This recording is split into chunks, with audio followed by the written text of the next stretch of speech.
Okay, hi, I'm Matt Carson. I'm here doing my Go See It project for my accounting class at College of DuPage.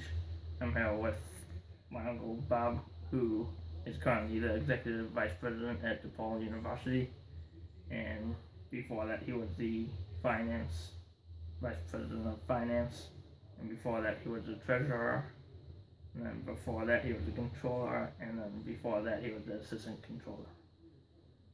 And today I wanted to talk to him about accounts receivable. And my first question is, can you give me an overview of what accounts receivable for student tuition entails?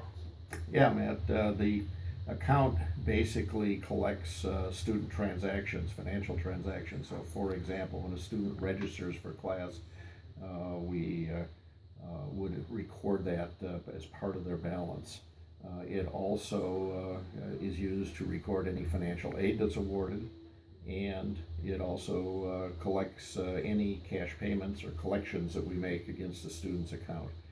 And periodically, if we have to, it would also reflect account write-offs if we determine an account is uncollectible. Okay.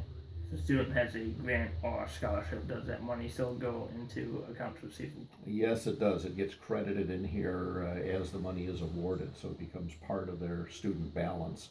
Obviously, it offsets tuition charge. Okay. And have you ever needed to write off an account because it ended up being uncollectible? Yes, we do. We do that periodically as we determine a student, for whatever reason, isn't going to pay their account. It's done every few months here, and the annual volume is about 1.5% of our tuition revenue, which is about industry standard. I thought too I might just quickly give you a recap of the accounting reports that this involves with accounts receivable, and then maybe quickly the most common journal entries we make.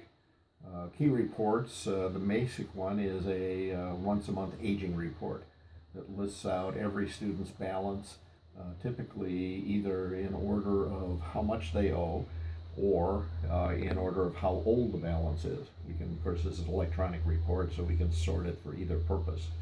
That gives us important information. The most common journal entries that go into student accounts receivable would be, for example, when a student registers, we debit accounts receivable, credit tuition revenue. When a student pays, we debit cash, we credit accounts receivable. When we award financial aid, we debit financial aid expense, we credit accounts receivable.